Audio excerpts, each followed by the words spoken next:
welcome to another talk. We're going to work a little bit on the chord changes and the sort of do a basic overview and analysis for Solar by Miles Davis. So it's got a pretty short form. We have a 12 bar form. So you might even say it kind of follows a little bit of some of the blues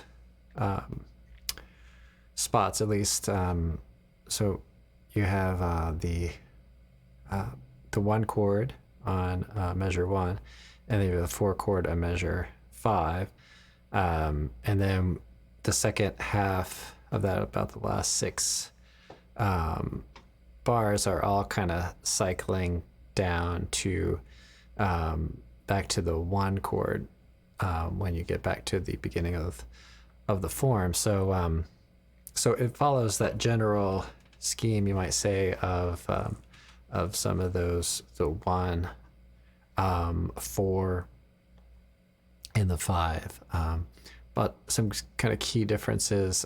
We have a minor 1, and then we have a 4 that's major. And then rather than a G7, kind of through the measure 9, rather than that, we have sort of the cycle downwards before that. So we have some more changes here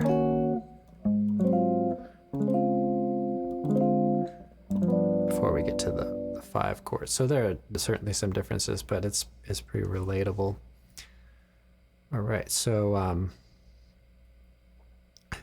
so we have the C minor major. So let's just kind of go over the basics here. Let's say for 2 bars or 3 bars, then we get the 2, 5 going to the 4 chord, and then a 2, 5 going to the flat 3, or the relative major, 2, 5 going to the flat 2, and then a 2, 5 going back to our tonic minor chord. So I'm going to start out here by just playing us in before we get into some more details. So, so I'll play a little bit, and then we'll tuck through some things. I'll play fairly slow tempo here.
So it's really pretty fun to play on the tune, to improvise, and got a nice short form to kind of work with. So give some opportunities for, at least for practicing, to kind of work on some particular thing. So we've got a lot of 2/5s, like we said earlier. And so we can kind of sort out a little bit of some things that happen in a lot of tunes. And that's pretty common, you know. So for a given tune, to have elements of other tunes, so these progressions that come up often, like this 2/5-1s or 5/1s and things like that. So so let's do a little bit of kind of analysis on some things, and kind of dig in a little deeper into the tune and all that, and maybe go over some voicing options and things. So you might hear a quick clicking sound. Put this in here. That's gonna operate and cooperate.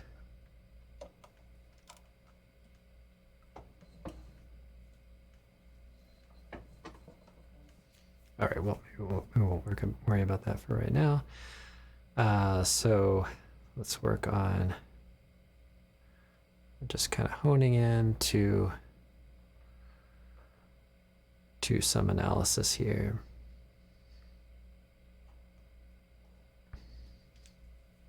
All right, so like we said, the C minor is a 1 chord.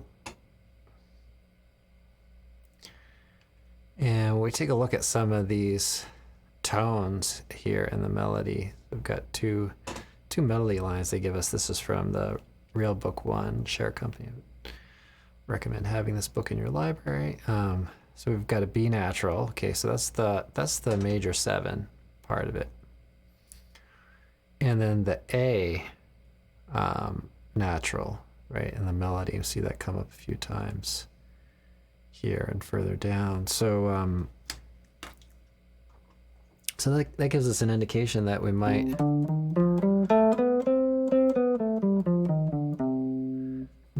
think about the melodic minor scale. So that'd be C melodic minor. So C melodic minor is really a lot like a major scale, but with a flat third. So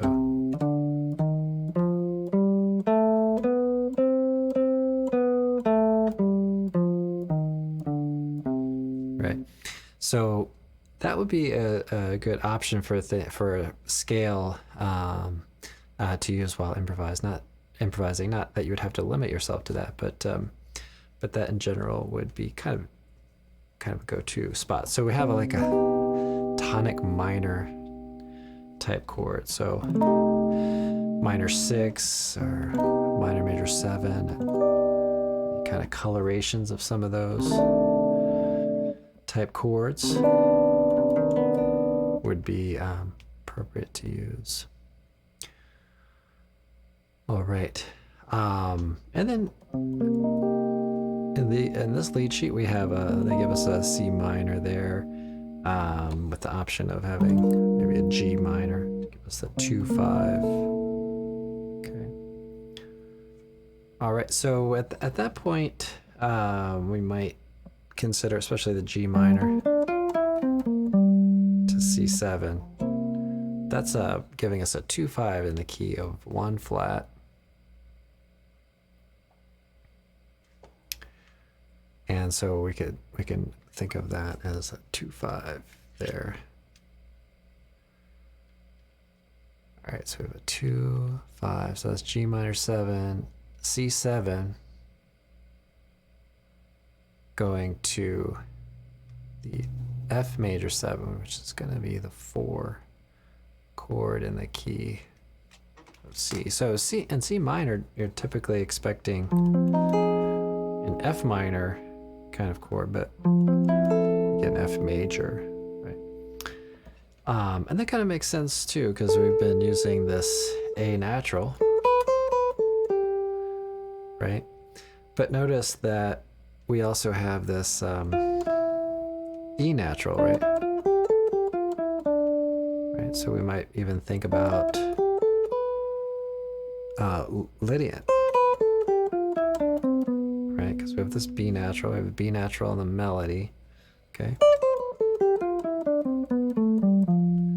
Right. So at least at that moment, when we arrive at F, right, we have this, maybe this B natural or a B flat, which B flat would put us more in, like we were saying earlier, the key of 1 flat.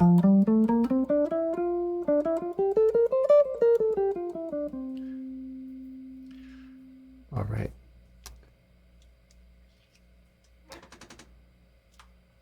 Okay, so then we get into the 4 minor, so the F, we've got F minor.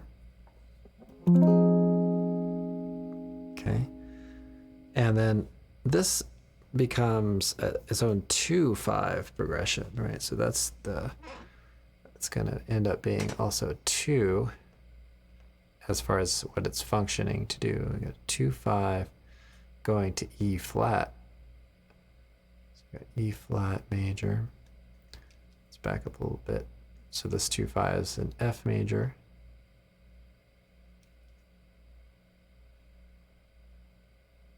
All right, so we get the E flat. Okay, E flat is the flat 3, and this is the relative major in the key of 3 flats. Okay.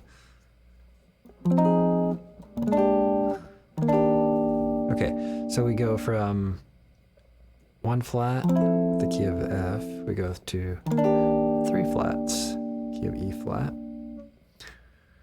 All right, and then again, we get this pattern again, which we have the another 2/5, so it's a 3 minor,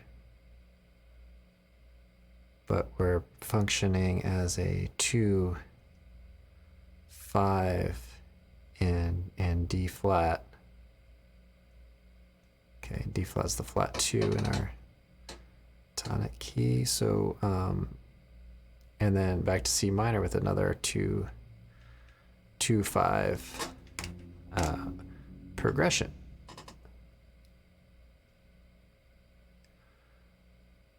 All right, so we'll take a quick break from that, and I will maybe play a little bit more on it, and we'll listen for some of those key changes and things. All right, so we'll go through and play again. Here we go.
So, oh, I meant to move the screen over to the other view, but anyway. So, working with some of those key centers and kind of shifting around and working to working with that, and then trying to branch out a little bit and come up with some ideas, and it's kind of having fun with it. So so let's take a look. We talked a little bit about how the melody kind of interacted with some of the tones in the first couple of measures. What we see as far as the melody goes, we've got the B flats, A natural. So only have a few notes to go on there, but as we talked about, key of 1 flat kind of makes sense there. Okay, once we get to the C, or the F, sorry, F. Okay, we have this. So it kind of steps out. Let's just hear what that G sharp sounds like on an F major. So it's like an F major sharp 9. So that's kind of cool. It really sits on that right squarely on the beat, and played short. Okay, so in the sort of bebop vein, you might do a little, or really anything, I guess, but you might encircle the A, right? So it's kind of interesting how he changes the approach to that. So you get this on the end of the beat, and then the non-chord tone on the beat. So it's a little different, and then we get back to a non-chord tone, and then on the beat, and another the chord tone again on the end of the beat. So that's sort of interesting. So we get 1, 2, 3, 4, 1. Right? So non-chord tones on the beat, chord tones on the end of the beat. So that's sort of like the inverse of what we might expect. Okay, and then we get the C, just another chord tone, and then F again. Okay, and then we're going to get into the flat third of the F minor 7. And that tone becomes the flat 7 of the B flat. Okay, so nothing too surprising really there. All right, so let's take a look at the last, let's say, third of the form here. So we get this third again, end of the beat, so that's a little different, right? And we get the major 7, which is kind of a dissonance on that, even though it's a chord tone. Okay, and then we get the C right on the beat. So we get the C coming up on a few different spots, so it's interesting to think about the tonic note there and how it's going to land on different chords here, as it comes up on the E flat minor or the A flat 7. Okay. All right. But generally starting on the third, starting the, okay, and then that E flat minor, starting on the third of that. And then it's going to end up on the third of the D flat major 7. Now listening to the some recordings on this, we're just kind of recalling that they have there are some different approaches to this part, if I recall correctly. So sometimes it might play like up like that.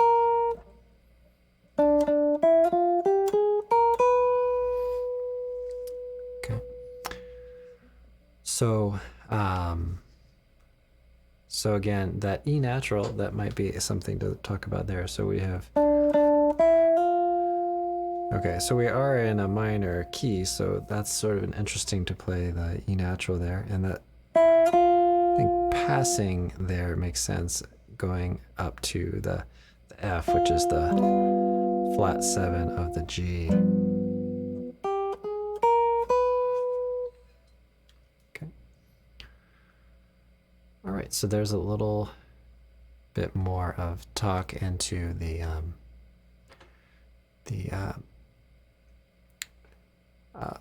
little theory behind the melody and the chords there. Kind of an overview. All right, well, I'm gonna play us out here. Play through one more time. Let's try to change the tempos around a little bit to keep it interesting. But one more time through, and then we'll end our talk for today.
Everybody, thanks for checking out this video live stream, and make this available on a podcast if I can get that worked out, and I will see you all in the next one.